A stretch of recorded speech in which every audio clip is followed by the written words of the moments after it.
So a little bit of an update. The more I thought about it, the more I was kind of thinking to myself, okay, so kind of boring to watch someone wash wool.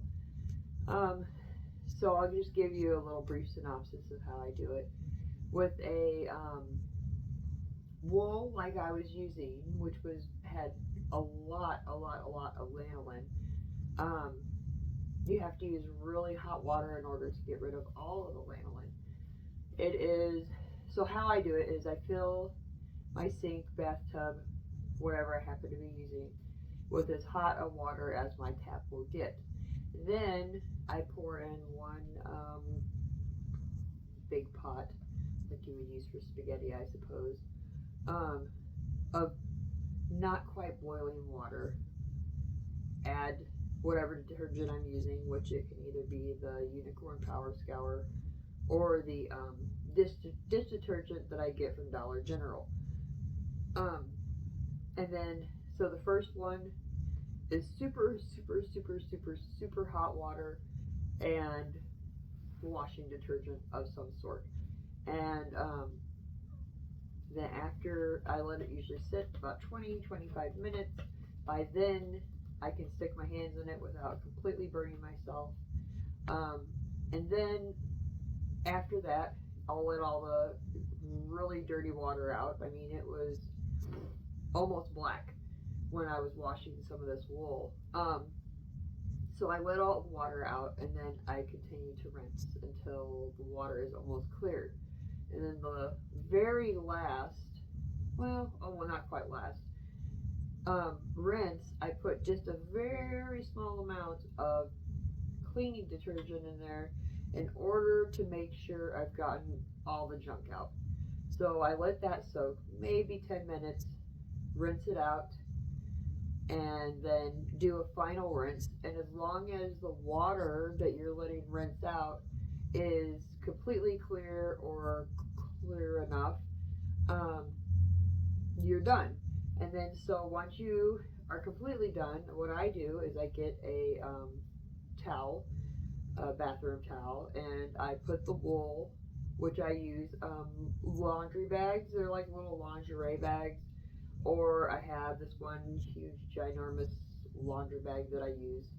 Um, and then I put it on the towel and I roll and press because when wool is wet, if you have temperatures that go from one extreme to the other, it will felt. And you don't want it to felt because that would really just stink. And then the wool is unusable for spinning. Well, I mean, you could use it, but it would be a lot more difficult to use. Um, and then I put it in this ginormous herb dryer I have that's just a big hanging basket, basically, and let it dry all on its own. It usually takes about a day and a half to 2 days to dry. And then after that, what I'll do is, because by then it's just kind of like a clump of wool and it's compacted together. And so after that, I'll go ahead and pull it back apart so it's nice and fluffy again. So what I'm going to do now is show you how you could process your wool. And I'm kind of giving this like a not necessarily just what I'm doing, because in case you wanted to know how to process your wool for the sake of doing it and not just what I'm doing, I'm going to show two different ways that you can do it. And one of them will be with the black wool for the coat. The other one is with a kind of, I don't know, it's like a brownish grayish wool I have that I absolutely love. Um, I get it on Etsy from a woman. Well, unfortunately, she no longer has the sheep. So this is actually the last of this wool that I have. But it's a woman from Tennessee that rescues sheep, and I just love what she does. So I usually try to order from her at least once a year. Um, so that one, and then the black fleece for the coat. Okay, so let's get on to, first I'll show you with the brownish grayish fleece. What I'm going to be showing you is how you make row lags. And typically when you make Rolags, it is in order to make a woolen spun yarn. So that's going to be a little bit more fluffier. Um, Sometimes you could say warmer, but it's going to be more fluffy, but it's also typically meant for a shorter fleece. Now, the black Shetland fleece is really long. I mean, some of the pieces were like this long, so that I'm going to comb. So let's get to it. Here is what you use to make Rolags. Of course, little chunks are sticking to it. But, so this is called hand carders. These ones are from Shepherd's Woodworking. I'll try to find the link and put it below if I can. Okay, so you're going to set one aside. Think of these as ginormous dog combs. So, okay, so first I need to show you. This is a Rolag. My kids and I always joke around and call it a little wool sausage. Okay, so you're going to take one. You're going to take your fluffed up fleece, and you're just going to kind of gently load your hand carder. Now, the one thing with hand carding instead of combing is it doesn't necessarily get out any vegetable matter you might have still in the wool. It doesn't get out any little neps or anything like that, which neps are knotted wool. So usually what I do is if I see something as I'm carding, I'll pick it out. With the little bits of vegetable matter, most of the time, if there's anything left in it after I've gone through it and fluffed it back up, it'll come out when I spin. So the point of hand carding is to get all the wool fibers aligned. So you're going to go to the tips and pull down, tips and pull down, and you're not doing this really hard. You're just kind of letting it cruise across the other one, and kind of flicking it off. Okay, then I switch hands, and you know everyone has their own way of doing this. This is just my way. I put the wool that got stuck in here over on the other side, and I do it again.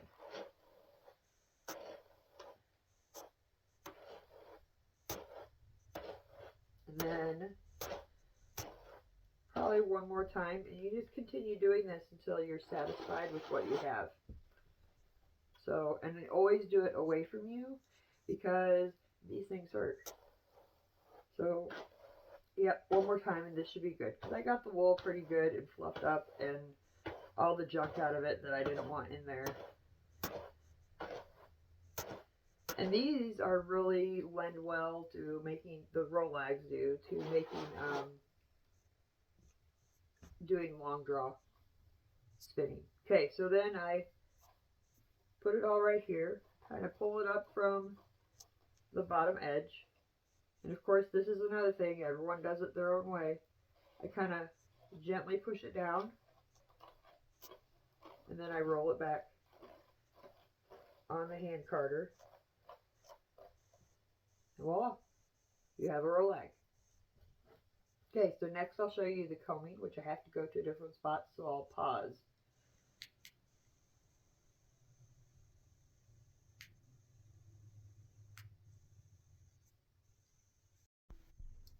Okay, so this is how I comb my wool. These are wool combs. They are, I believe, Saint Blaise wool combs. I don't think you can get them anymore. I got these used at a wool and fiber festival.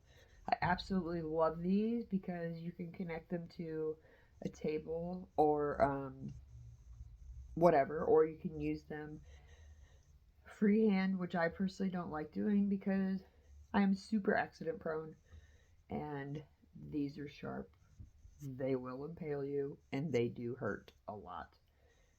Okay, so combed wool is, it kind of makes this neat little nest and it aligns all your fibers into one way, and it usually makes a semi um,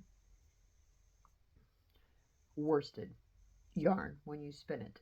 So it's going to be more, all the fibers stay closer to being aligned and straight. Where with a woolen, your wool fibers are kind of going all over the place, and that's why it makes a fluffier yarn.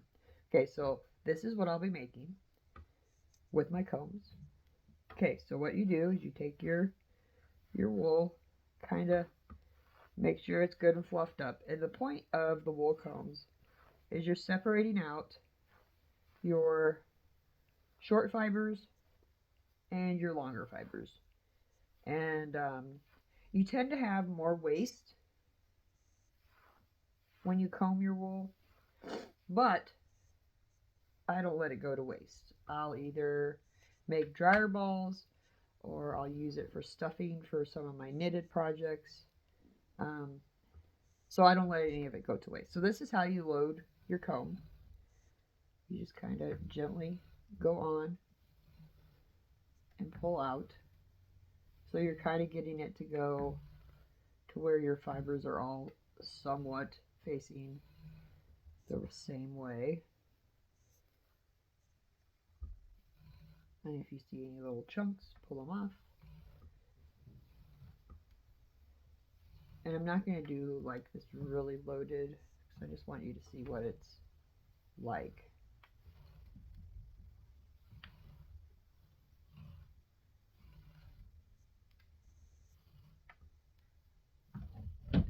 Okay, so I have this on a little card table, so I'm going to have to kind of hold as I comb.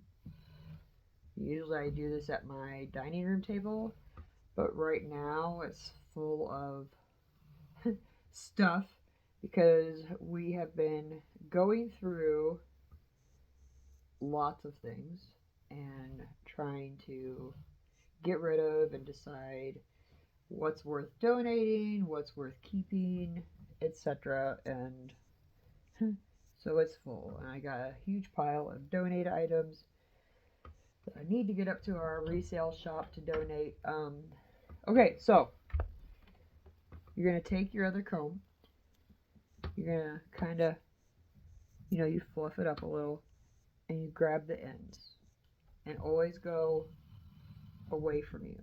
And you do not want to go towards you, because if you find a hard bit, or at least don't point the tines towards you. Kind of like a fork, they're called tines. And you're just going to go, and yes, it does get very staticky.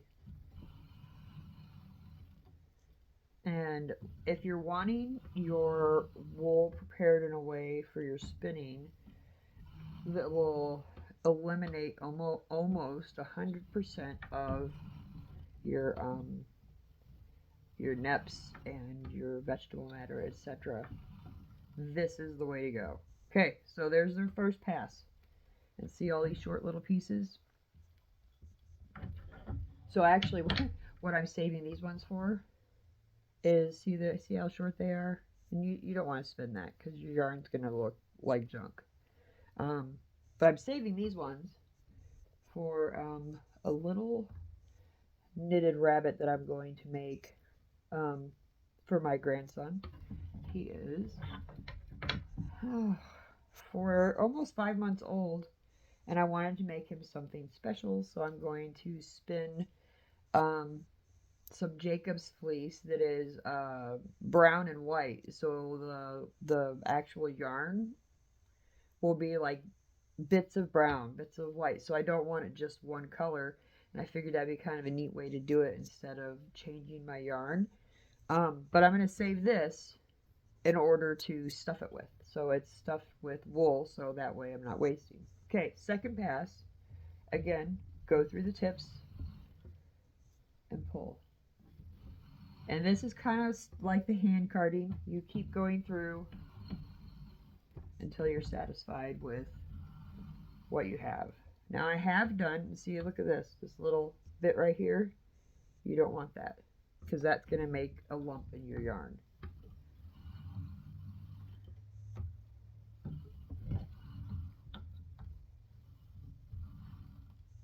And there went another one. Where'd it go? There it is. And I usually just make a pile, And you know, if you don't want to save your wool for stuffing or making dryer balls, you can also use it as mulch in your garden if that's what you do. Okay, back to the other side. Puff it up. Get rid of this. And yes, I just drop it in a pile on the floor until I'm done combing for the day. Okay, go to the tips and pull back.